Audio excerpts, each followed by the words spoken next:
Hull City 2, Manchester United 0. The season has started and has started in the worst way possible.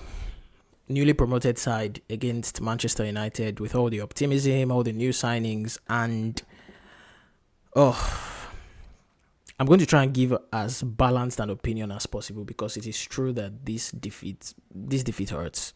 Yeah, we came into the season with a lot of hopes, right? And in as much as those hopes have been dampened a little bit, not a little bit, yeah, it's been dampened.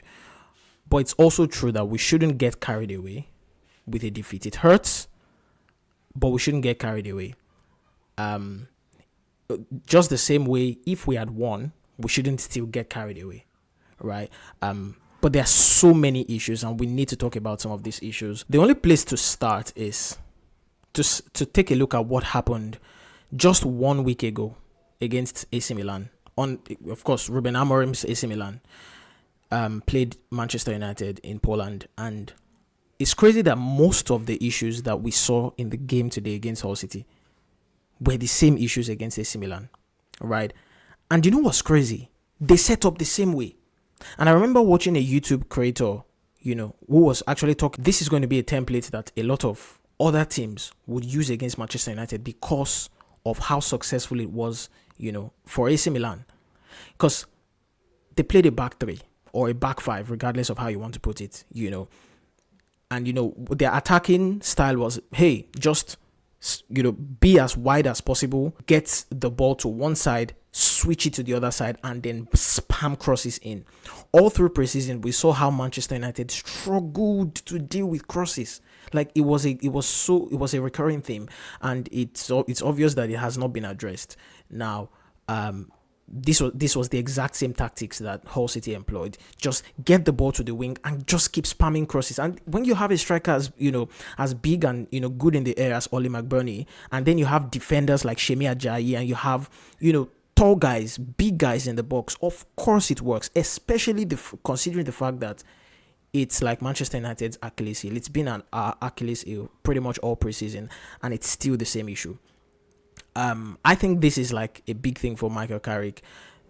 They have to work on it. They have to take the week and then go to the training ground and absolutely work on this issue. Another thing that really bugged me a lot, or that disturbed me a lot, was the fitness of our players.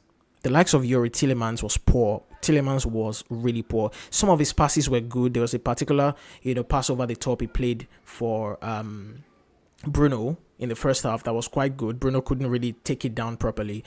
That was good, but it was obvious that he was struggling to keep up with the intensity of the game. I don't know if it's because he was injured at the World Cup or whatever. Something is not quite right. Even Andre Santos, who has looked really good in preseason, looked a bit leggy. And then we have the likes of Bruno Fernandes. He looked all over the place. I love Bruno. We love Bruno. But, we have to call a spade a spade. Bruno really looked off it. Cunha looked like somebody who hasn't had many minutes. Maguire was okay, but, that's not saying much. That's not saying much at all because the whole of the team were really bad. And I have to talk about Patrick Dogo. I love Dogo. We call him Ballon Dogo for a reason. But maybe it's high time that Michael Carrick and his coaching staff realize that playing Patrick Dogo as a left winger only works when we're playing against a team that would have more of the ball. For me, I think it's obvious for everybody to see, right?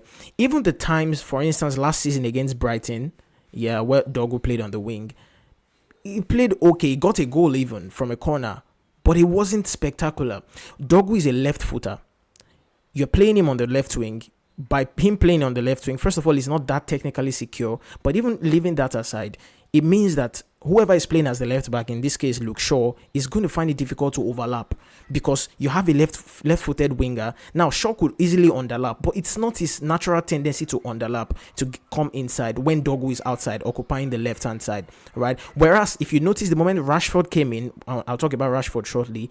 The moment Rashford came in, driving at the defense on his right foot, coming inside, it's opens that space for Shaw to, overlap and then get the ball or divert the attention of the defender, in as much as his deliveries were quite poor. So in my opinion, Dogu as a left winger rather, against a team that would sit back, be in a low block or in a mid block, he just does not work, and we need to just stop it.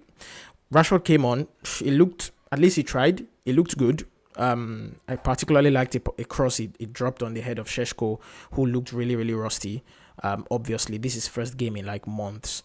Final thing I have to say is, Hull City came and played. They played the occasion.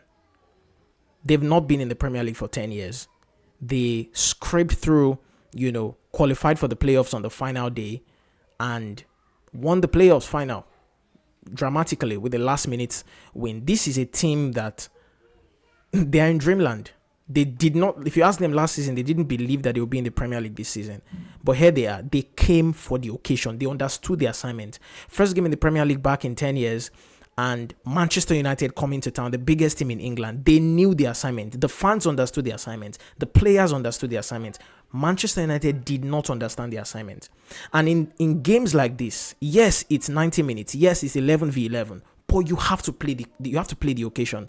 You just have to play the occasion. It's the Premier League.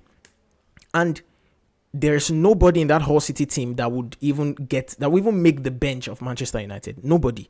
But they came and played like they understood what they were playing for. United just turned up and were like, hey, it's opening day, newly promoted team. Let's just, keep the ball and then just play. That does not work. You have to play the occasion. And United just did not do that. So like I said, there's no cause for alarm. I know a lot of United fans, hey, it's time, go and sign this, that, sack the coach. There's no cause for that. All that needs to be done is Michael Carrick and his coaching staff need to go to the training ground. In my opinion, I would suggest a training match for the players that are not fit, the likes of Šeško, Cunha, Tielemans, etc. A training match for them, and just to get them fit and ready for Ipswich next week. Otherwise, we need a left back. I don't think that has not changed. We need a left back that can mirror what Luke Shaw used to be like 10 years ago. Or maybe 10 years ago is too long, say 5-6 years ago, right? When Luke Shaw could really bomb up and down the wing and then deliver accurate crosses, because his crosses today were absolutely not accurate. Maybe that's what we need, and maybe that's what we need to get. And if we get that, I think we'll be fine. I'm not saying we're going to win the league. We all hope we do, but we probably would not. But we'll be fine. Let's take our L and look forward to the next match. Yeah. That's it. That's my reaction to this match. Thank you for watching. Please subscribe to the channel if you're new and like the video, and I'll see you on the next one. Adios.